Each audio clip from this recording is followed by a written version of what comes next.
Bonjour, bienvenue, c'est le Culture Mag, votre rendez-vous avec les arts, les spectacles, le lifestyle, la mode. Et aujourd'hui, avec les livres, on lit quoi cet automne? Eh bien, on lit Titus n'aimait pas Bérénice, qui pose la question de qu'est-ce qu'on fait avec un chagrin d'amour. Eh bien, on en fait un livre très intéressant, très pointu, très érudit. On est très content d'être avec son auteur, Nathalie Azoulay. On en saura un peu plus grâce à elle sur Jean Racine et sur cette pièce Titus et Bérénice. Et puis, on en saura peut-être un peu plus, si elle veut bien, sur les prix littéraires, parce que ce livre est sélectionné sur les 3 plus gros prix littéraires français de la rentrée. Bonjour, merci d'être avec nous, Nathalie Azoulay. Alors, dites-moi pourquoi, comment, à partir d'un chagrin d'amour, vous en êtes arrivée à travailler sur Racine et sur cette pièce de Racine, Titus et Bérénice? C'est en fait le chagrin d'une narratrice. C'est un personnage de roman, ce n'est pas moi. C'est pas vous. C'est un personnage de roman qui s'appelle Bérénice et que son amant, qu'elle a tant aimé et qu'elle aime tant, quitte dans un café brutalement, et il s'appelle Titus. Et à partir de là, elle fait comme toutes les femmes abandonnées, et comme tous les hommes abandonnés, elle pleure, elle s'épanche, elle se plaint, et elle coule comme ça tout doucement. Et elle parle avec ses proches, comme on le fait tous, en cas d'épreuve. Et ses proches, évidemment, lui disent des choses très banales, comme on peut en dire aussi toute la journée. Et au milieu de ces choses banales, un jour, elle entend un vers comme ça, qui tranche avec tout ce qu'elle entend d'habitude, qui a 12 syllabes et qui est un alexandrin. Et là, elle reconnaît un vers de Racine. Elle n'est pas du tout spécialiste de la chose. Elle connaît Racine, enfin, elle en a de vagues souvenirs d'école, mais quelque chose se réveille en entendant ce vers. Et en fait, ce qu'elle se dit, ce vers ne dit rien de spécial. Vous voulez nous dire le vers? Oui, c'est dans l'Orient désert qu'elle devint mon ennui, qui est en fait un des vers d'Antiochus au début de la pièce de Racine, et qui traduit sa peine immense, puisqu'il aime Bérénice éperdument et que Bérénice aime Titus. Alors, oui, pardon. Non, continuez. Non, ce que je voulais dire, c'est qu'en fait, quand elle entend ce vers, évidemment, il est question de désert et d'ennui, donc il est question de peine, mais plus que ça, ou au-delà de ça, elle se dit que les gens en face d'elle citent Racine en cas de chagrin d'amour. Ça veut donc dire que Racine, aussi lointain qu'il est, aussi patrimonial et classique qu'il est, il a toujours à voir avec le chagrin d'amour, y compris des femmes d'aujourd'hui. Est-ce que toutes les histoires d'amour, finalement, qui se finissent mal, est-ce que ce sont ces histoires-là qui peuvent donner lieu à des œuvres? Je ne sais pas, pour préparer cette interview, j'ai regardé, les chagrins d'amour, ça inspire les films, ça inspire les livres, ça inspire les chansons, ça inspire des sites internet. Est-ce que, voilà, une histoire d'amour qui se finit bien, ça n'a absolument aucun intérêt? Je n'irai pas jusque-là, mais disons qu'on écrit dans le manque, on écrit pour atteindre quelque chose qui n'est pas advenu, qui est mal advenu, qui nous a échappé, qui nous a filé entre les doigts. L'amour, la réussite, la vie de famille, ce que vous voulez. Mais c'est vrai que l'écriture vient se poser là où il y a le manque. Donc le chagrin d'amour, c'est idéal.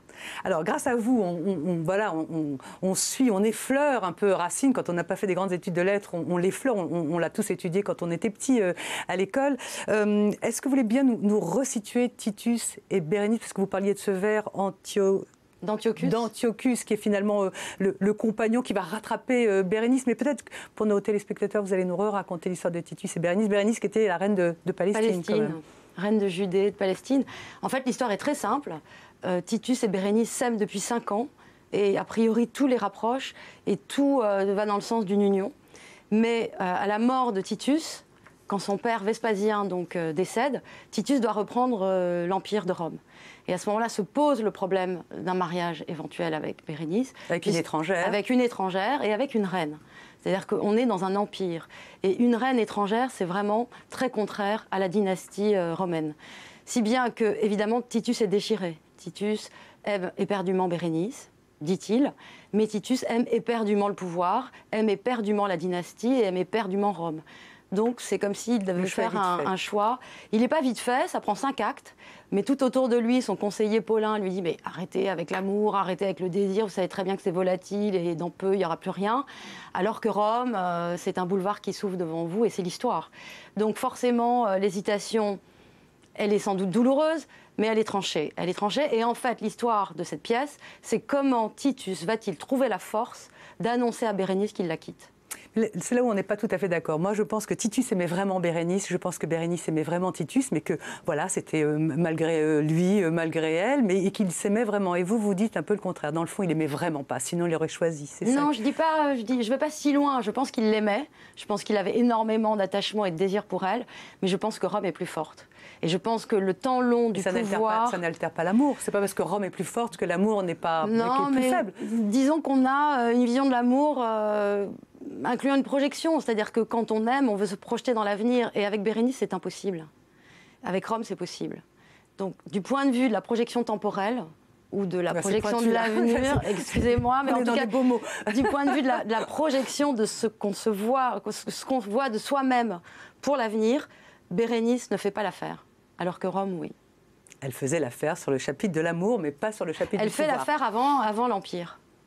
Est-ce que cette pièce a été écrite en 1670 par Racine? Vous allez peut-être nous parler un petit peu de Racine, parce qu'encore une fois, on le redécouvre.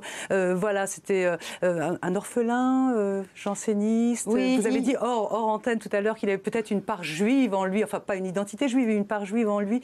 Vous voulez nous en parler? Disons qu'il attire depuis toujours la critique littéraire. Voilà, incarné par des Bénichou, des Picard, etc.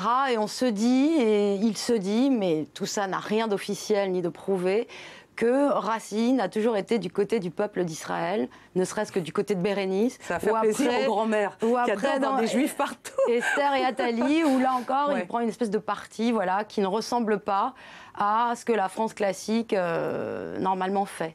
Et voilà. Et pour élément supplémentaire, je dirais que par exemple, un auteur comme Céline était obsédé par le fait que Racine ait pu avoir des origines juives. Qu'il n'avait pas, ou peut-être. Non, qu'il n'avait certainement pas. Non, mais mais Racine lui-même, donc voilà, on est au XVIIe siècle.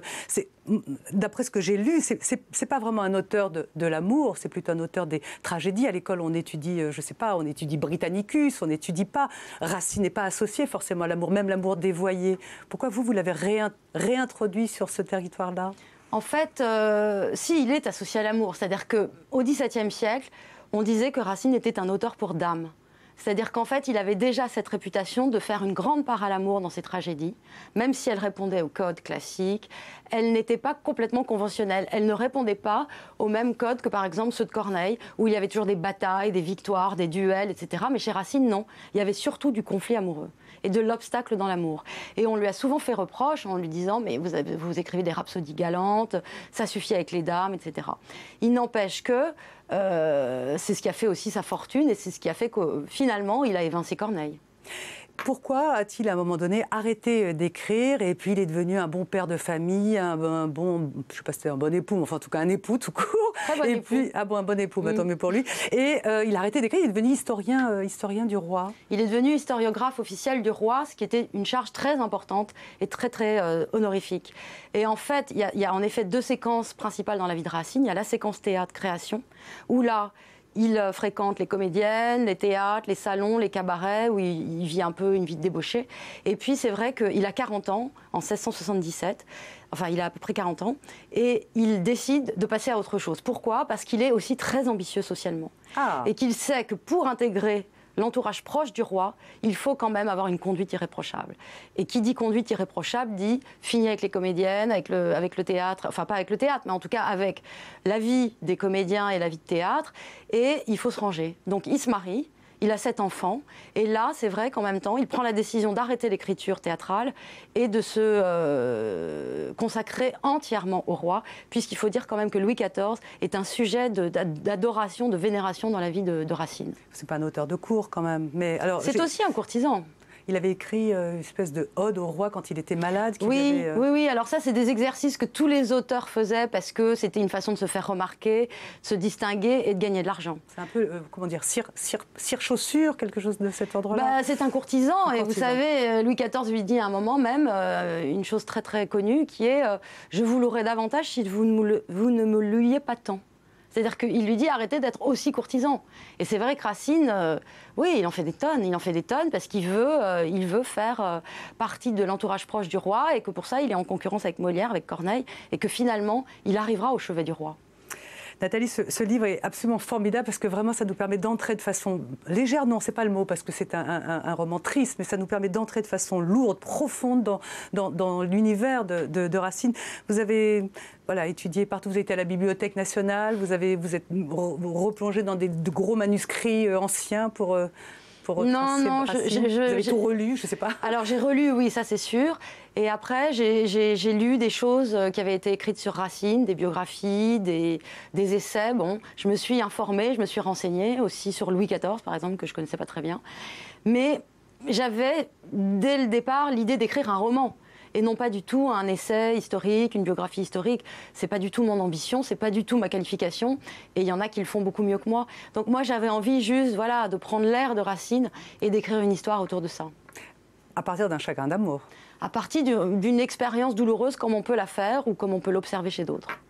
Votre livre est sélectionné sur les 3 plus gros prix littéraires de cette rentrée française. Il y a le Goncourt, le Médicis, le Femina. Est-ce que, si vous obtenez un prix, est-ce que ça donne envie à la narratrice d'aller avec le livre, le succès, et dire voilà, il faut me re-aimer parce que je suis quelqu'un d'extraordinaire qui ait fait de ce chagrin un succès? Disons que c'est une belle récompense, un bel hommage et une bonne façon de retrouver de l'élan et de l'élan vital. Oui, je serais très heureux, je ne peux pas dire le contraire. Non, mais est-ce que le personnage, est-ce que finalement... Est-ce qu'il y aura une revanche? Oui, est-ce que dans un chagrin d'amour, à un moment donné, ça permet, encore une fois, je l'ai dit, d'écrire des chansons, des livres, des films, le vôtre, il est formidable. Est-ce que c'est une revanche sur l'être qui vous a quitté? C'est une revanche sur la vie et sur les drames de la vie, on peut le dire comme ça.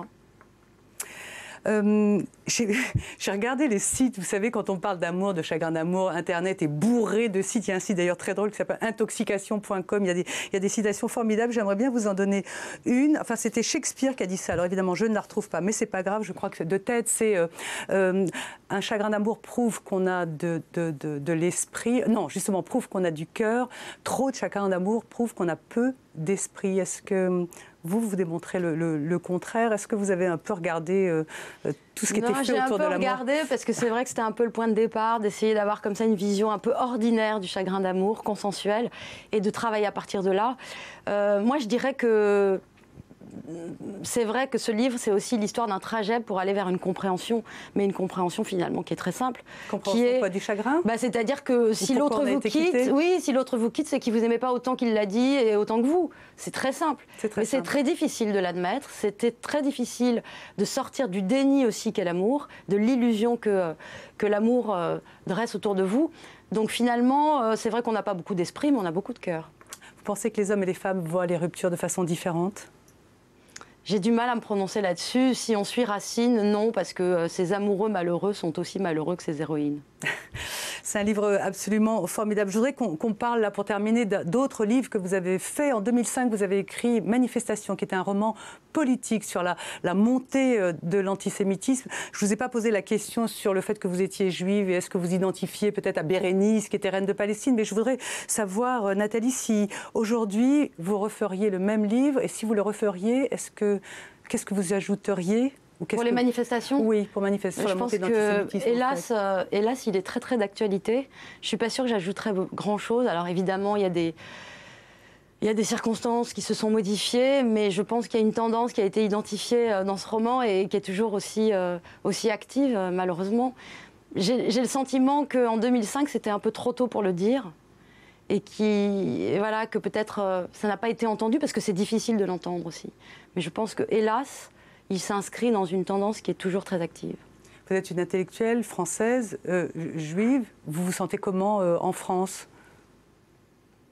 Disons que j'ai des moments difficiles. Oui, vraiment? Oui, d'incertitude, de doute. Et de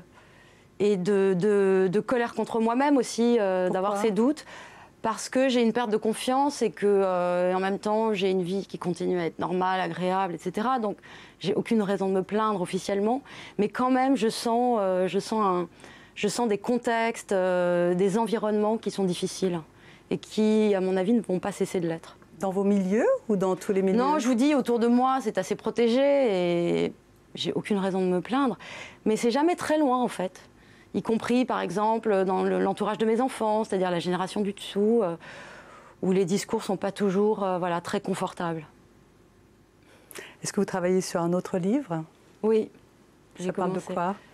Ça parlera de la conférence de presse de 1967 où De Gaulle a dit que le peuple juif était d'élite, sûr de lui-même et dominateur. C'est un sacré sujet. Merci beaucoup. Je souhaite vraiment à votre livre d'avoir un prix. Enfin, je sais pas, vous avez l'air d'être tranquille par rapport à ça. C'est pas mal le concours, non? C'est super, mais moi je peux rien y faire, donc attendons que les jurés se prononcent. Merci beaucoup Nathalie Azoulay. Il y avait d'autres questions, mais évidemment on n'a pas le temps. Je rappelle le titre de votre livre, Titus n'aimait pas Bérénice. Moi je pense qu'il s'aimait mais qu'il ne pouvait pas faire autrement. Vous pensez le contraire, c'est ça? Je pense que quand on veut, on peut toujours. Quand on veut, on peut toujours. Ça, c'est pas faux. Merci beaucoup. Voilà, c'est la fin de ce Culture Mag. Merci à vous Nathalie d'avoir été ici. On se retrouve demain à la même heure pour un autre journal. Juste après, c'est l'info qui continue sur i24 News. Merci.